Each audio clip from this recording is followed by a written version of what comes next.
الحمدللہ وکفا والصلاۃ والسلام علی سید الانبیاء اما بعد فاعوذ باللہ من الشیطان الرجیم بسم اللہ الرحمن الرحیم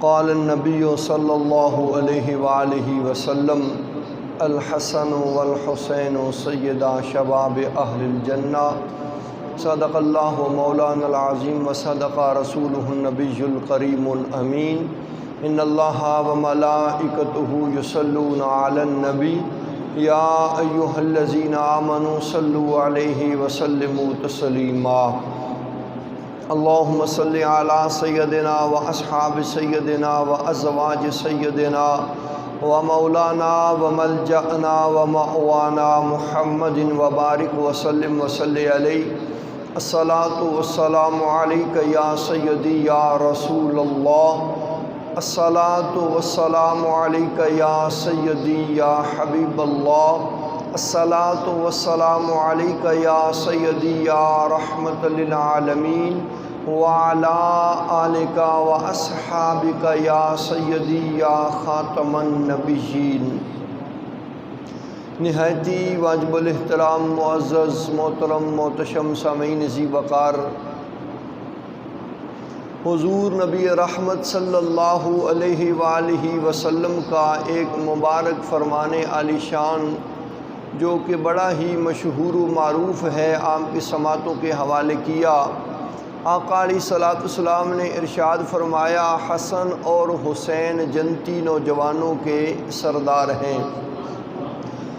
آقا کریم علیہ تحیت و تسلیم کو اپنے ان شہزادوں کے ساتھ بڑا ہی پیار تھا اور بڑی ہی والہانہ محبت تھی، اور ان نفوس قدسیہ کی عزت و عظمت اور شان و شوقت کو حضور نبی رحمت صلی اللہ علیہ وآلہ وسلم اپنی زبان حق ترجمان سے بیان فرماتے رہے۔ تو امام الانبیاء کے غلاموں، سب سے اولین چیز اور ضروری یہی ہے کہ ہم حسنین کریمین کی محبت سے اپنے قلوب و اذہان کو شاد کریں۔ اس سے حضور علیہ الصلاۃ والسلام راضی اور خوش بھی ہوں گے، اور آقا علیہ الصلاۃ والسلام کی رضا اور خوشنودی ہمیں حاصل بھی ہوگی۔ آقا علیہ الصلاۃ والسلام دعا فرمایا کرتے، اے اللہ کریم، میں ان سے پیار کرتا ہوں، تو بھی ان سے پیار کر، اور جو ان سے پیار کرے ان کو اپنی بارگاہ کے اندر محبوب فرما۔ حسنین کریمین کی محبت کا یہ عالم ہے۔ تو امام الانبیاء کے غلاموں، اگر کوئی چاہتا ہے کہ وہ بارگاہ خدا اور بارگاہ مصطفیٰ کے اندر محبوب ہو جائے، تو پھر بہترین طریقہ کار یہ ہے کہ وہ حسنین کریمین کی محبت کو اپنے دل میں سما لے۔ محبت حسنین پاک سے وہ بارگاہ محبوب کے اندر محبوب ہو جائے گا۔ تو جو حضور کی بارگاہ میں محبوب ہو گیا وہ بارگاہ خدا کے اندر محبوب ہو جاتا ہے۔ تو اس لیے حسنین کریمین کی محبت خدا اور محبت مصطفیٰ کی یہ عظیم کڑی ہے۔ ہم اس محبت کی برکت سے بارگاہ مصطفیٰ میں بھی محبوب ہو سکتے ہیں، بارگاہ خدا میں بھی محبوب ہو سکتے ہیں۔ تو جتنی زیادہ ہو سکے ان ہستیوں کی محبت سے اپنے قلوب و اذہان کو منور اور معطر کرنا چاہیے۔ آقا علیہ الصلوۃ والسلام کو ان سے بڑا پیار تھا، اور اس پیار کی پھر یہ نشانیاں اور دلیلیں ہیں کہ حضور علیہ الصلوۃ والسلام کبھی اپنے ان پیاروں کو اپنے کندھوں پہ سوار کرتے ہیں، کبھی ان پیاروں کو اپنی زبان چوسنے کے لیے عطا فرماتے ہیں، ان کی ناز برداریاں کرتے ہیں، ہر خواہش اور ہر ان کی تمنا کا احترام کیا جاتا ہے۔ اس قدر حضور کا پیار تھا حسنین کریمین کے ساتھ۔ ایک دن حضور علیہ الصلوۃ والسلام کو حسنین کریمین کے رونے کی آواز آئی، تو آقا علیہ الصلوۃ والسلام جلدی حضرت سیدہ فاطمۃ الزہرا سلام اللہ علیہا کے کاشان کرم کے اندر جلوہ فرما ہوئے، اور آپ نے فرمایا کہ بیٹی شہزادے کیوں رو رہے ہیں؟ تو سیدہ خاتون جنت نے عرض کیا حضور پانی کوئی نہیں۔ ان دنوں پانی کی قلت تھی۔ آقا علیہ الصلوۃ والسلام نے فرمایا کہ وہ میرے غلاموں تم میں سے کسی کے پاس پانی ہے؟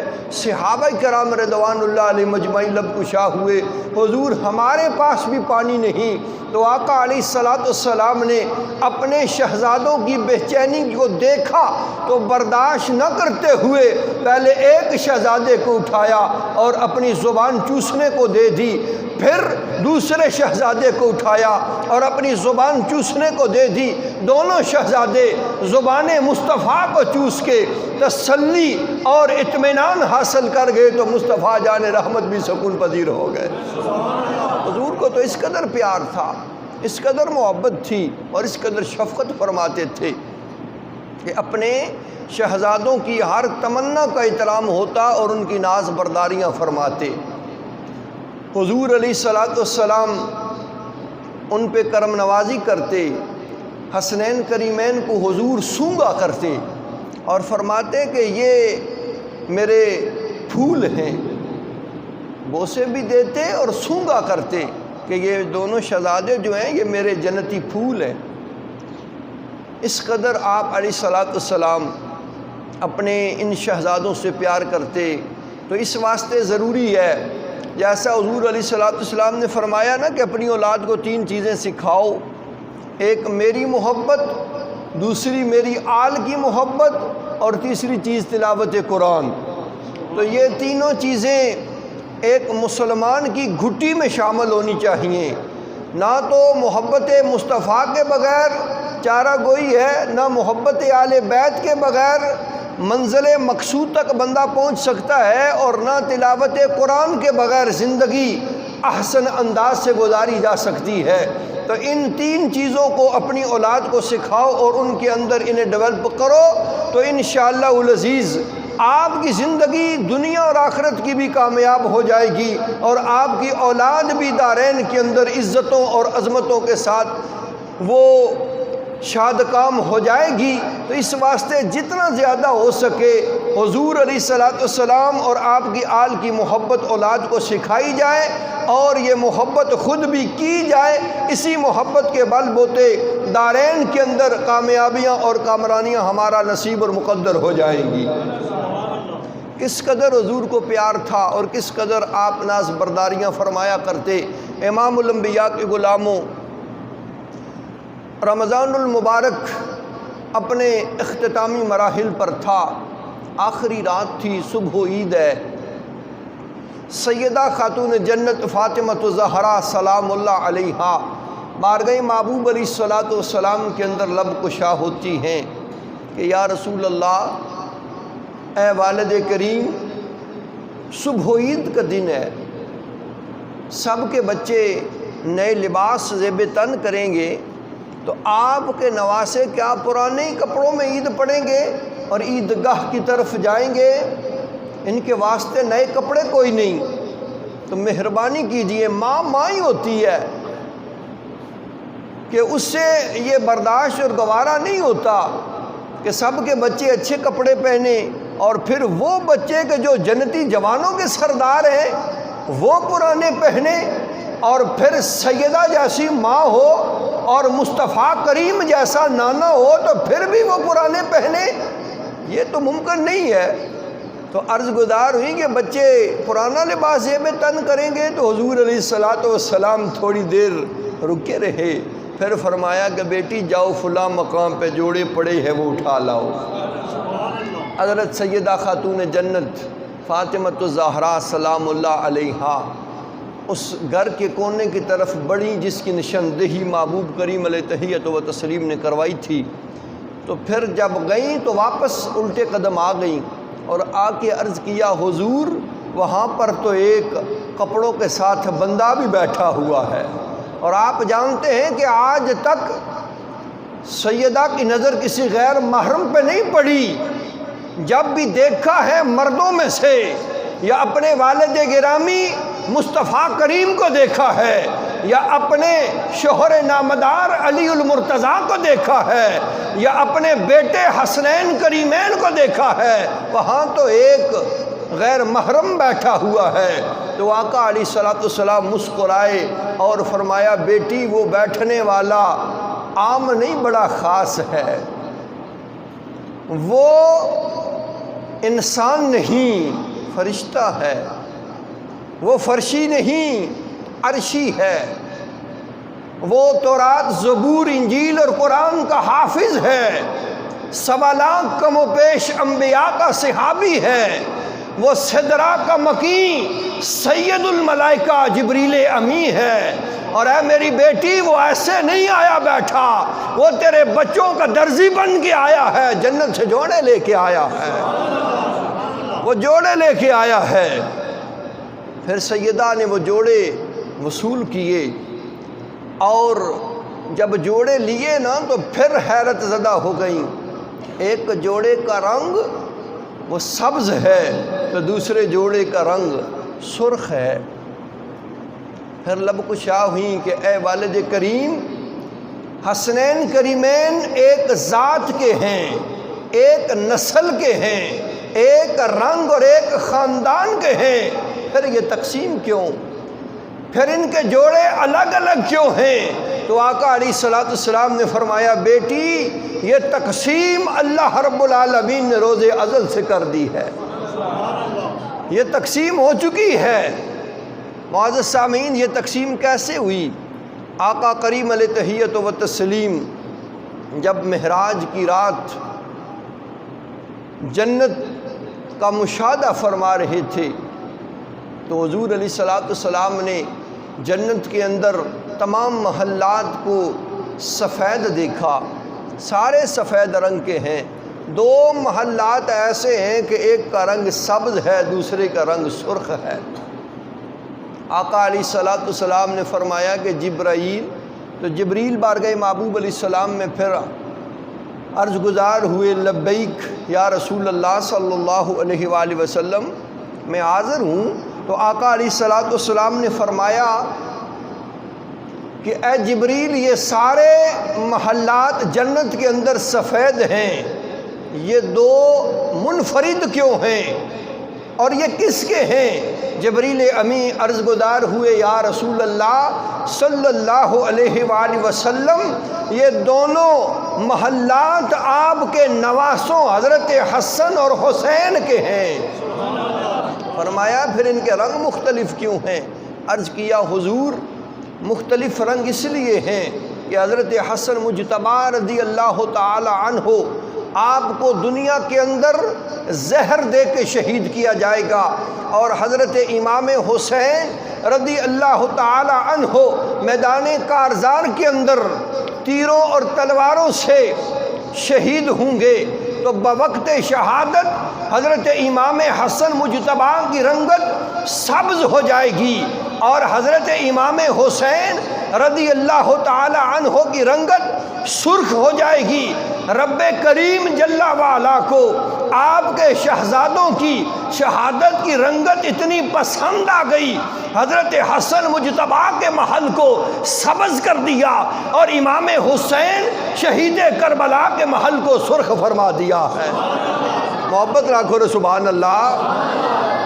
تو حضور علیہ الصلوۃ والسلام نے فرمایا بیٹی یہ تقسیم روز ازل سے ہو چکی ہے، سبز جوڑا حسن مجتبی کو پہنا دو، سرخ جوڑا حسین شہید کربلا کو پہنا دو، یہ تقسیم ہو چکی ہے۔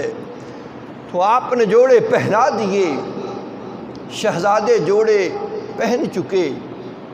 حضور علیہ الصلوۃ والسلام سے سیدنا نے عرض کیا تھا کہ میرے بچے اب پرانے کپڑے پہن کے جائیں گے تو حضور کو بھی گوارا تو نہیں تھا نا، اس لیے جوڑے آ گئے۔ جب جوڑے آ گئے شہزادوں نے پہن لیے، اب عیدگاہ کی طرف جانے کا مرحلہ آتا ہے۔ حضرت حسین رضی اللہ تعالی عنہ چھوٹی عمر ہے حضرت حسن مجتبی کی بنسبت، تو پھر حضرت حسین رضی اللہ تعالی عنہ بارگاہ محبوب علیہ الصلوۃ والسلام میں لب کشا ہوئے۔ اب یہ نانے اور نواسے کی بات ہے۔ حضرت امام حسین رضی اللہ عنہ لب کشا ہوئے اور عرض گزار ہوئے بن سواری میں نہ جاؤں گا نماز عید کو۔ میرے کریم سواری کی بھی ضرورت ہے، اب عید کے لیے جانا ہے تو اب حسین چل کے تو نہیں جائے گا، حسین کو سواری کی ضرورت ہے، تو بن سواری میں نہ جاؤں گا نماز عید کو، نانا جی منگوا دیجئے جنت سے ایک گھوڑا مجھے، ایک گھوڑا منگوا دیجئے۔ تو آقا علیہ الصلوۃ والسلام نے جب دیکھا تو فرط محبت سے فرمایا بیٹا جنتی گھوڑوں پر تو عام شہید سوار ہوں گے، عام لوگ سوار ہوں گے، اگر تم بھی سوار ہو جاؤ جنتی گھوڑے پر تو پھر مقام حسین میں فرق آتا ہے، شان حسین کسی کو کیسے سمجھ آئے گی، اس لیے ان گھوڑوں کی ضرورت نہیں ہے۔ پھر کیا کرنا ہے؟ تو آقا علیہ الصلوۃ والسلام کہ بھئی یہ نانے اور نواسے کی گفتگو کا تخیل شاعر اپنے انداز میں شعر اور شاعری کی صورت میں پیش کر رہا ہے، تو آقا علیہ الصلوۃ والسلام نے پھر فرمایا سواری کی گر ہے ضرورت میرے کندھوں پر چڑھو۔ اس سواری کی ضرورت نہیں ہے، گھوڑے کی حاجت نہیں ہے، اگر بیٹا تمہیں سواری کی ضرورت ہے تو سواری کی گر ہے ضرورت میرے کندھوں پر چڑھو، ننھے ہونٹوں سے کہتے چلو گھوڑا مجھے۔ سمجھ آئی نے کو نہیں؟ وہ نہیں سمجھ آئی؟ چلو تم یا کی چھوڑو سبحان اللہ، ایک بار محبت راکھو نا سبحان اللہ، ایک بار پھر آکھو۔ نانے اور دادے اپنے بچوں کو، نواسوں کو، پوتوں کو اپنے کندھوں پر بٹھاتے ہیں کہ نہیں بٹھاتے؟ ناز برداریاں ہوتی ہیں نا، کندھوں پر بٹھاتے ہیں، تو حضور کا بھی اسی طرح والے آنا پیار تھا، آپ اپنے کندھوں پر بٹھاتے رہے۔ حسین پاک کی تو یہ شان ہے کہ آپ مہر نبوت پہ کھیلتے رہے، دوش مصطفیٰ پہ سواری کرتے رہے، تو فرمایا کہ اگر سواری کی ضرورت ہے تو میرے کندھوں پہ چڑھ جاؤ، اور ننھے ہونٹوں سے کہتے چلو گھوڑا مجھے۔ پھر حسین پاک لب کشا ہوئے کہ نانا کریم گھوڑے کی تو لگام، سواری کی لگام بھی ہوتی ہے، مجھے تو لگام بھی چاہیے، ایسے تو نہیں میں بیٹھوں گا۔ تو آقا علیہ الصلوۃ والسلام نے فرمایا لگام کی گر ہے ضرورت، شاعر اپنے انداز میں اس تخیل کو پیش کر رہا ہے، لگام کی گر ہے ضرورت زلف میری تھام لو، میں بے عذر مڑ جاؤں گا تو نے جدھر موڑا مجھے۔ اب بیٹے میری تو یہ شان ہے کہ میرے اشارے آبرو سے ڈوبا ہوا سورج پلٹ کے آ جاتا ہے، چاند دو ٹکڑے ہو جاتا ہے، درخت میرے اشارے آبرو پہ چلتے ہوئے میری بارگاہ میں حاضری کا دم لیتے ہیں، پتھر کلمہ پڑھتے ہیں، میرے اشارے سے قبلے بدل دیے جاتے ہیں، لیکن میں بے عذر مڑ جاؤں گا تو نے جدھر موڑا مجھے۔ آؤ بیٹھ جاؤ۔ پھر حسین پاک لب کشا ہوئے، نانا کریم گھوڑے کی تو زین بھی ہوتی ہے، دیکھیں کس قدر ناز برداریاں ہیں، کس قدر اپنی آرزویں اور تمنائیں منوائی جاتی ہیں، تو مجھے تو زین بھی چاہیے۔ تو پھر حضور موج میں آئے، فرمایا بیٹا آج اگر تو منانے کے موڈ میں ہے تو نانا بھی ماننے کے موڈ میں ہے، منوا لو جو منوانا ہے، ہم ماننے کے لیے تیار ہیں۔ زین کی ضرورت ہے تو پھر کملی اٹھا لو میری اور اسے رکھ لو میرے کندھے پہ اور ہو جاؤ سوار۔ آپ نے کملی اٹھائی، کندھے پہ رکھی، سوار ہوئے چل رہے ہیں۔ صحابہ کرام رضوان اللہ علیہ مجمعین نے دیکھا تو حضرت فاروق اعظم رضی اللہ تعالی عنہ آپ نے دیکھا تو پھر رہ نہ سکے اور کہا نعم المرکب ھذا، اے حسین کتنی اچھی سواری ہے۔ تو حضور علیہ الصلوۃ والسلام نے نگاہ لطف و کرم کرتے ہوئے فرمایا نعم الراکب ھذا، ارے یہ نہیں دیکھتے کہ سوار بھی کتنا اچھا ہے، یہ بھی تو دیکھو نا، اگر سواری اچھی ہے تو سوار کتنا اچھا ہے۔ تو معزز سامعین اسی وقار حضور علیہ الصلوۃ والسلام کو اس قدر پیار تھا کہ آپ کی اس انداز سے اور اس قدر ناز برداریاں فرمایا کرتے۔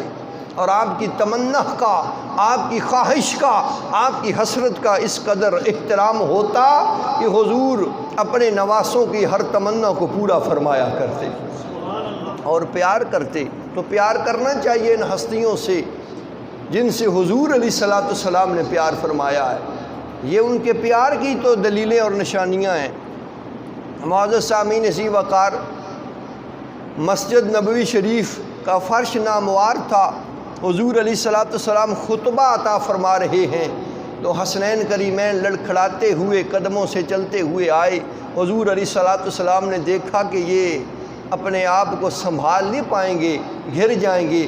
سرکار نے خطبے کو روکا، حسنین کریمین کے پاس گئے، انہیں اٹھایا اور پھر واپس آ کر ممبر پہ جلوہ فروز ہوئے۔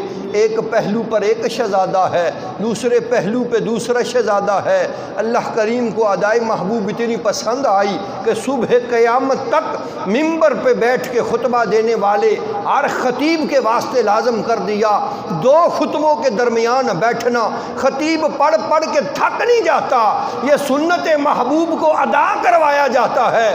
اللہ کو یہ محبوب کی سنت حسنین کی محبت میں اتنی پسند آئی کہ ہر خطیب صبح قیامت تک عید اور جمعے کے خطبوں کے درمیان ممبر پہ بیٹھ کے سنت مصطفیٰ کو، حسنین کی محبت میں اس ادا کو ادا کر رہا ہوتا ہے۔ اللہ اکبر۔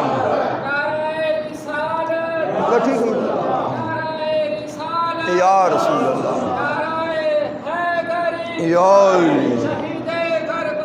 زندہ باد۔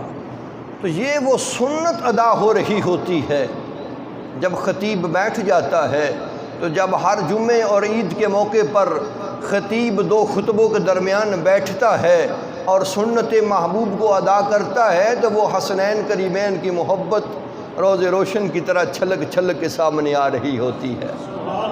تو معزز سامعین عزیز وقار، یہ حضور کی محبت ہی تھی کہ آپ نماز پڑھا رہے ہیں تو نماز پڑھانے والے امام الانبیاء ہیں، پڑھنے والے مقتدی صحابہ کرام ہیں، مسجد نبوی شریف ہے۔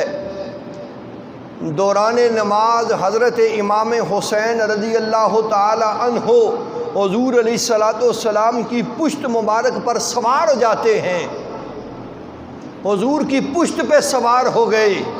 حضور علیہ الصلوۃ والسلام نے سجدے کو طول عطا کر دیا اور 72 تسبیحات پڑھ دیں۔ اب حسین پاک حضور کی پشت پر سوار تھے، حضور کیوں نہیں اٹھے؟ اس لیے کہ کہیں حسین پاک گر نہ جائیں، آپ کو کوئی چوٹ کوئی ضرب لگ نہ جائے۔ یہاں پہ ایک بات اور بھی عرض کروں گا کہ جو بندی حضرات کہتے ہیں نماز کے دوران اگر کسی کا خیال آئے، نبی کا بھی خیال آ جائے تو نماز فاسد ہو جاتی ہے، تو یہاں پہ غور کریں، نبی کو کس کا خیال آ رہا ہے؟ امتی کو نبی کا خیال آئے تو نماز میں فرق آئے، تو جب نبی کو غیر نبی کا خیال آئے تو پھر نماز کا عالم کیا ہوگا؟ فقط خیال ہی نہیں آیا، 72 تسبیحات بھی پڑھ دیں تو پتہ یہ چلا نماز کی حالت میں حضور کو خیال آیا تھا تو اسی لیے سر اٹھایا نہیں تھا نا کہ کہیں کو چوٹ نہ لگ جائے۔ تو نبی کو حسین کا خیال آئے تو نماز میں کوئی فرق نہیں آتا، تو جب امتی کو نبی کا خیال آ جائے تو وہ نماز مکمل ہو جاتی ہے، اللہ کی بارگاہ کے اندر مقام مقبولیت رکھتی ہے۔ اس لیے نبی کا خیال آنا چاہیے، جس نماز میں خیال نبی نہیں وہ نماز ہی کیا ہے؟ آنا چاہیے خیال۔ حضور کو خیال آیا تو اس خیال کے پیش نظر آپ نے تسبیحات بڑھا دیں، سجدے کو طول عطا کر دیا کہ حسین گر کے زخمی نہ ہوں، کوئی چوٹ نہ لگے، کوئی ضرب نہ لگ جائے۔ آقا علیہ الصلوۃ والسلام کو تو حسین پاک کو کسی قسم کی تکلیف کا پہنچنا ناگوار تھا، آپ کو یہ برداشت نہیں تھا، آپ اسے پسند نہیں فرماتے تھے۔ تو ان ظالموں کا حشر کیا ہوگا جنہوں نے حسین پاک کو رلایا بھی ہے، تڑپایا بھی ہے۔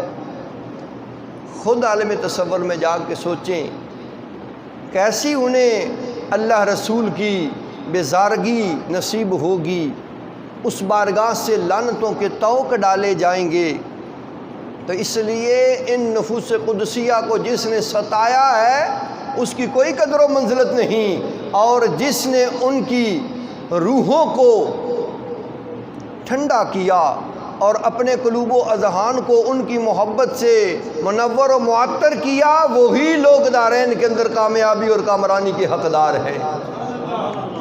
تو حسین پاک آپ کی پشت پہ سوار رہے، حضور علیہ الصلوۃ والسلام آپ نے سجدے کو طول عطا کر دیا، طوالت دے دی، 72 تسبیحات پڑھ دی۔ تو گویا پھر آقا حسین نے زبان حال سے فرمایا کہ نانا کریم آپ نے آج اپنے حسین کے واسطے سجدے کو طول عطا کر دیا، کل میدان کربلا کے اندر حسین اپنے 72 تن قربان کر کے اس سجدے کی عظمت دکھائے گا اور آپ کی شریعت اور اسلام کی عظمت کو بچائے گا۔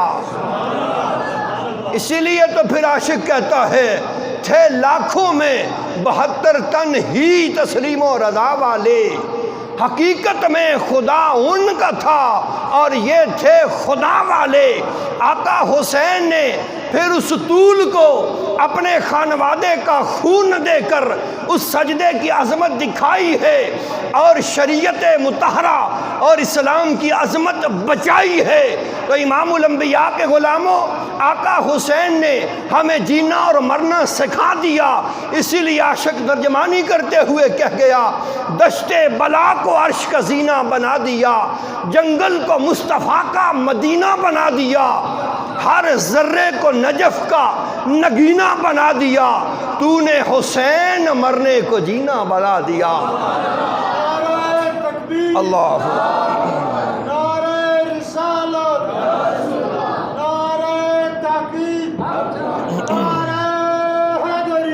یا علی۔ امام الانبیاء کے غلاموں، امام علی مقام نے ہمیں جینا مرنا سکھا دیا، اور امام علی مقام کے اسوہ سے، امام علی مقام کی تعلیمات سے ہمیں سبق سیکھنا چاہیے۔ آپ کی سیرت پاک سے ہمیں اپنی زندگی گزارنے کے لیے بہترین نمونے ملتے ہیں۔ امام علی مقام آپ نے کیا کیا؟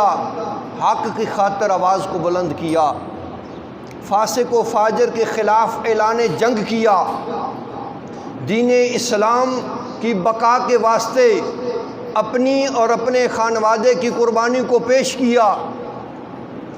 تو اس لیے آپ نے ہمیں یہ سمجھایا اور بتایا کہ جب بھی کبھی دین اسلام پہ کڑا وقت آ جائے تو پھر کسی بھی قربانی سے دریغ نہ کرنا، کسی بھی پریشانی کو مول لینے سے گھبرانا نہیں، اس لیے کہ امتحان اللہ کے اپنے اور پیاروں پہ آتے ہیں۔ امام علی مقام نے ہمیں ایک سبق اور درس عطا فرمایا۔ تو امام علی مقام کی تعلیمات سے اور آپ کی سنت پہ عمل کرتے ہوئے ایک بات ضرور عرض کروں گا، چونکہ امام علی مقام کی یہ تعلیمات ہیں، حق کی خاطر آواز بلند کرو اور فاسق و فاجر کے خلاف اعلان جنگ کرو۔ حضور علیہ الصلوۃ والسلام کے غلاموں، آج کی یہ تقریب عظمت امام حسین اور عظمت صحابہ کرام رضوان اللہ علیہ مجمعین کے حوالے سے ہے کہ گزشتہ دنوں میں حضرت ابو بکر صدیق رضی اللہ تعالی عنہ اور حضرت امیر معاویہ رضی اللہ عنہ اور دیگر صحابہ کی بارگاہ کے اندر گستاخیاں اور بے باکیاں ہوئیں، اور کرنے والے کون ہیں؟ اس ملک کے باشندے ہیں، ہمارے آس پاس کے رہنے والے ہیں۔ تو یہاں پر یہ بات کرنا ضروری سمجھوں گا، اور ضروری بھی ہے سنت حسین کی تکمیل کے لیے اور عمل کے لیے، کہ حضرت ابو بکر صدیق رضی اللہ تعالی عنہ، یہ 10 محرم الحرام کو جو ریلیاں نکلی ہیں شیعہ حضرات نے نکالی، بڑی گستاخیاں اور بے باکیاں کیں۔ ابو بکر صدیق رضی اللہ عنہ کی بارگاہ کے اندر، ترلائی کے اندر ایک شیعہ نے بڑی گستاخیاں کیں۔ تقریباً 250 سنی حضرات تھانے کے باہر مغرب کے ٹائم بیٹھے اور صبح 3 بجے انہیں ایف آئی آر دی گئی، جبکہ پہلے بھی اس پہ 7-8 ایف آئی آر ہیں اور اس پہ دفعے نہیں لگنے دیے اس کے سہولت کاروں نے۔ تو جب صحابہ کی عظمت ہی محفوظ نہیں، ازواج محبوب کی عظمت محفوظ نہیں، عزت محفوظ نہیں، تو پھر کیا ہے؟ امام علی مقام نے اعلان جنگ کیا اور فاسق و فاجر کے خلاف آواز اٹھائی۔ ہمارا بھی حق بنتا ہے کہ ہم بھی یہ نہ دیکھیں ہمارے پاس کچھ ہے کہ نہیں۔ امام علی مقام کے پاس کیا تھا؟ نہ کوئی اختیار تھا، نہ کوئی اقتدار تھا، حق کی خاطر آواز کو بلند کر دیا۔ پھر ڈرنا نہیں چاہیے اور جھکنا بھی نہیں چاہیے۔ اللہ مالک ہے، جو ہونا ہے وہ ہو کے رہے گا۔ تو عرض کرنے کا مقصد یہ ہے، حضرت ابو بکر صدیق اور حضرت عمر فاروق رضی اللہ تعالی عنہ، ان کو شیخین کہا جاتا ہے۔ یہ دونوں ہستیاں حضور علیہ السلام کے سسر ہیں۔ آپ مجھے یہ بتائیں کہ آپ کی بندہ تعریف کرے اور آپ کے سسر کو بندہ برا بلا کہے تو آپ خوش ہو جائیں گے؟ ہرگز نہیں۔ تو جو بندہ امام الانبیاء کی تعریف و توصیف کرے اور امام الانبیاء کے جو سسر ہیں انہیں برا کہے تو وہ بارگاہ مصطفیٰ کے اندر منظور نظر ہو سکتا ہے؟ بولے نا، ہو سکتا ہے کہ نہیں؟ نہیں ہو سکتا۔ اور حضرت امیر معاویہ رضی اللہ تعالی عنہ کا مقام و مرتبہ کیا ہے؟ آپ کی بہن حضرت ام حبیبہ رضی اللہ تعالی عنہا، یہ حضور علیہ السلام کی زوجہ ہیں، بہنوئی کا رشتہ ہے۔ جب کو برا کہے گا تو وہ بھی حضور علیہ السلام کو اچھا لگے گا کہ ان کی زوجہ کے بھائی کو کوئی برا کہے؟ یہ خرافات نہیں کرنی چاہیے اور ان کو روکنا چاہیے۔ سامعین اسی وقار، تاریخ البغداد کے حوالے سے آپ کی خدمت میں عرض کر رہا ہوں۔ آقا علیہ السلام نے فرمایا کہ میرے صحابہ کو گالیاں مت دو، میرے صحابہ کو گالیاں مت دو۔ تاریخ البغداد جلد نمبر 8 ہے، مت دو گالیاں میرے صحابہ کو۔ اور پھر حضور نے ارشاد فرمایا، آخر زمانہ ایک وقت آئے گا، ایک ایسی قوم ہوگی جو میرے صحابہ کو گالیاں دے گی، تو وہ گالیاں دینے والے، ان کے بارے میں حضور نے کیا ارشاد فرمایا ہے؟ فرمایا کہ وہ گالیاں دینے والے بیمار ہو جائیں تو ان کی عیادت نہ کرنا، وہ مر جائیں ان کا جنازہ نہ پڑھنا، ان کی عورتوں کے ساتھ نکاح نہ کرنا، اور انہیں نہ ہی وراثت میں سے حصہ دینا، نہ ہی ان کو سلام کہنا، اور نہ ان کے واسطے رحمت کی دعا مانگنا۔ حضور نے منع فرمایا ہے کہ جو حضور کے اصحاب کو برا کہے، تو پھر اصحاب میں سے وہ جو حضور کے قریب ہے ان کو کوئی برا کہے تو اس کے واسطے حضور کا یہ فرمان ہے۔ اور پھر معزز سامعین اسی وقار، فتاوی حرمین کے حوالے سے آپ کی خدمت میں عرض کر رہا ہوں۔ آقا علیہ السلام نے فرمایا، جب فتنہ ظاہر ہو جائے، جب بد مذہبیاں ظاہر ہو جائیں اور میرے صحابہ کو برا بلا کہا جائے، پھر واجب ہے، کس پر؟ واجب ہے کہ عالم اپنا علم ظاہر کرے۔ پچھلے 2 جمعوں پر میں نے اسی لیے صبر کی اہمیت اور ماتم کی شرعی حیثیت کے حوالے سے عنوان آپ کے سامنے رکھا، اور جتنا مجھ سے بن پڑا اس پر میں نے معروضات آپ کی سماعتوں کے حوالے کر دی۔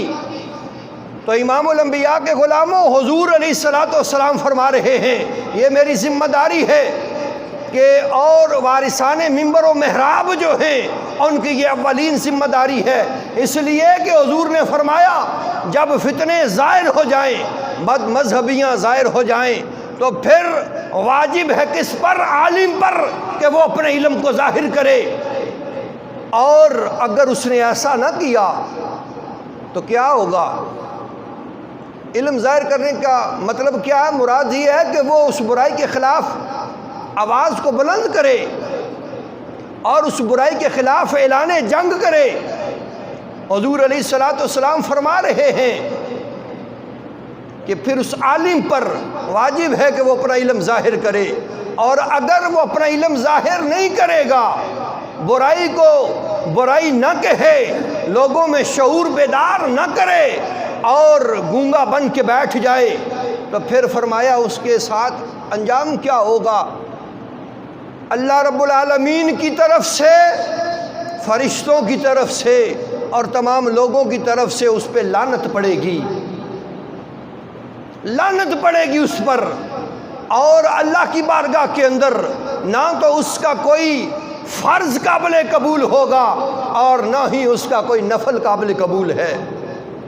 اس لیے یہ میری ذمہ داری ہے اور امام علی مقام کی سنت ہے کہ فاسق و فاجر کے خلاف اور برائی کے خلاف اعلان جنگ کرو اور لوگوں کو بتاؤ۔ سامعین عزیز وقار، یہ اسلامی جمہوریہ ہے جہاں نہ تو کسی معصوم بچی کی عزت محفوظ ہے، نہ کسی عورت کی عزت محفوظ۔ روزمرہ کی خبروں اور اخباروں میں آپ پڑھتے اور سنتے ہیں کیا پوزیشن اور کیا صورتحال ہے، اور نہ کسی مقتدر اور عالی مرتبت ہستی کی عزت محفوظ ہے۔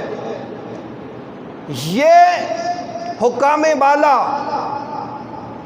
اس ملک کو اسلامی ریاست مدینہ بنانا چاہتے ہیں، تو میں یہ بات پہنچانا چاہتا ہوں ان ذمہ داران تک کہ وہ وقت دور نہیں جب عوام کے ہاتھ اور تمہارے گریبان ہوں گے کہ اس ملک کے اندر جو بندہ عظمت صحابہ پر، عظمت انبیاء پر، عظمت شہداء پر پہرا دے اور ان کی ناموس پر سینہ سپر ہو اور آواز بلند کرے، اسے کال کوٹھڑی میں ڈال دیا جائے، اور جو دندناتا ہوا بھونکتا پھرے ایف آئی آر بھی اس کے خلاف ہو، اس کے خلاف کوئی قانونی کارروائی نہ کی جائے، یہ ظلم ہے اور یہ بغیرتی ہے، اور یہ ان عظیم ہستیوں کی بارگاہ کے اندر بے ادبی اور بے باکی ہے۔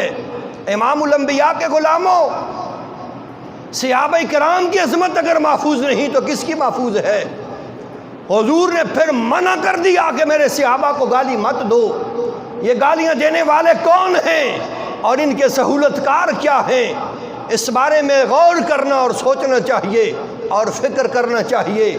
حضور علیہ الصلوۃ والسلام کو یہ بات ناگوار ہے اور ناپسند ہے کہ ان کے اصحاب کو برا بلا کہا جائے۔ ان کا بڑا مقام اور بڑی شان ہے، یہ حضور کے جو غلام اور حضور کے جو جانثار ہیں۔ اور حضور علیہ الصلوۃ والسلام نے فرمایا اصحابی کالنجوم بأیہم اقتدیتم اہتدیتم، میرے صحابہ ستاروں کی مانند ہیں، ان میں سے جس کی اقتداء کرو گے ہدایت پا جاؤ گے۔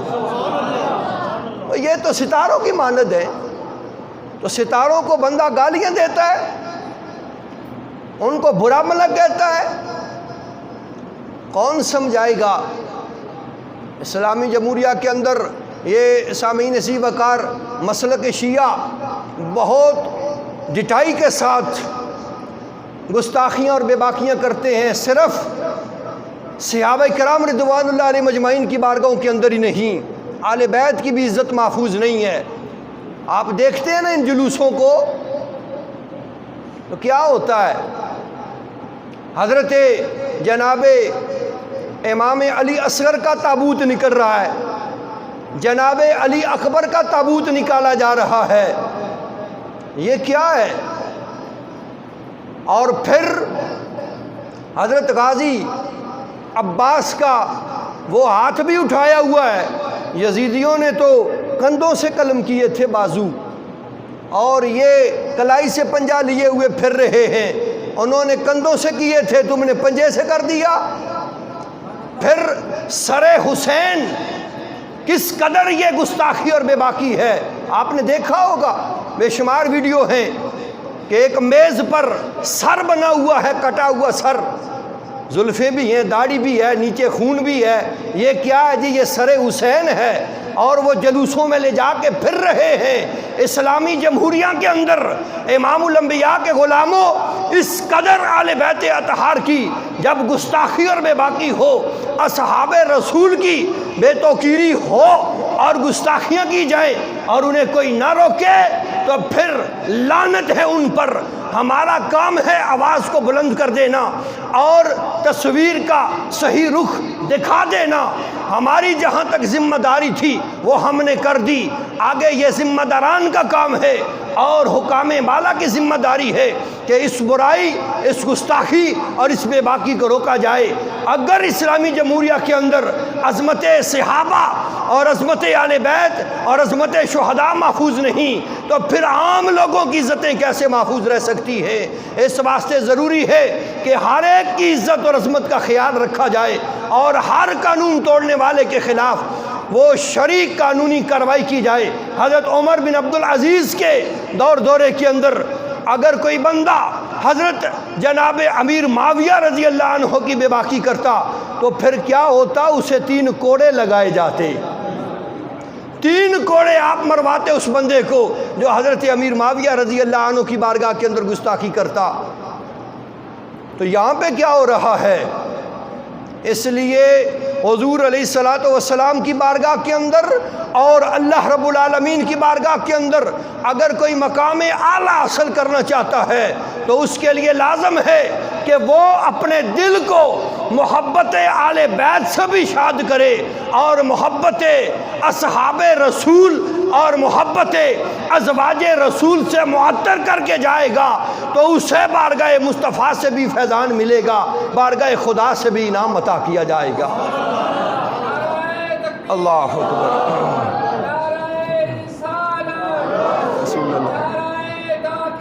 حق جاریہ زندہ۔ تو اس واسطے معزز سامعین عزیز وقار، شاعر نے بڑی خوبصورت بات کیا کہ صحابہ وہ صحابہ ہر صبح ہو جن کی عید ہوتی تھی، خدا کا قرب حاصل تھا، نبی کی دید ہوتی تھی، ان کے مقام کو کوئی پہنچ سکتا ہے؟ آقا علیہ السلام نے فرمایا اگر بندہ اود پہاڑ کے برابر سونا رائے خدا خرچ کرے، اود پہاڑ کتنا ہے؟ یہ بہت بڑا ہے، یہ ہمارے پیمانوں میں نہیں آ سکتا۔ تو حضور علیہ السلام کا فرمانے عالی شان ہے، اود پہاڑ کے برابر بندہ سونا رائے خدا کے اندر خرچ کرے، جس کی قیمت آج کے دور میں کیا ہے یہ بھی آپ کو پتہ ہے۔ اود پہاڑ کے برابر سونا رائے خدا خرچ ہو تو فرمایا کہ اس کے مقابلے میں میرا صحابی ایک مد تھوڑی سی مقدار میں کوئی شے اللہ کی راہ میں خرچ کر دے تو صحابی کا اجر اللہ رب العالمین کی بارگاہ کے اندر اس اود پہاڑ کے برابر سونا خرچ کرنے والے سے زیادہ ہوگا۔ صحابی کے مقام کو کوئی سمجھ سکتا ہے؟ تو پھر ان عظیم ہستیوں کی بارگاہ کے اندر گستاخیاں اور بے باکیاں یہ ہمیں نامنظور ہے۔ ہمارا کام تھا آواز کو بلند کرنا اور میسج اور پیغام کو پہنچا دینا، کیونکہ حضور علیہ السلام نے فرمایا جب برائی کو دیکھو اپنے ہاتھ سے روکو، ہاتھ سے روکنے کی طاقت نہیں ہے تو زبان سے روکو، زبان سے روکنے کی استطاعت نہیں رکھتے تو کم از کم دل میں برا جانو، یہ ایمان کا ادنی ترین درجہ ہے۔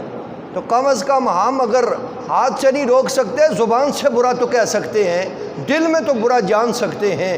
تو اس واسطے معزز سامعین میں اکثر یہ کہتا ہوں آج و آل سنت کے بیڑے جہاں عظمت اور محبت صحابہ بھی ملتی ہے، محبت آل بیت بھی ملتی ہے، محبت اولیاء بھی ملتی ہے، ہر ایک مقتدر اور عالی مرتبت ہستی کی محبت اور ادب آل سنت کے سین سے ملتا ہے اور یہیں پہ پلتا ہے۔ تو اس واسطے دعا ہے اللہ کریم جل وعلا ہمیں آل بیت اطہار، اصحاب رسول، ازواج رسول، اولیاء کاملین اور انبیاء علیہم السلام کی محبت ڈھیروں ڈھیر اللہ کریم عطا فرمائے، اور رب کریم جل وعلا اپنی اور اپنے محبوب کریم کی تابعداری کے اندر جینا اور مرنا نصیب فرمائے۔ وما علینا الا البلاغ المبین۔ سنت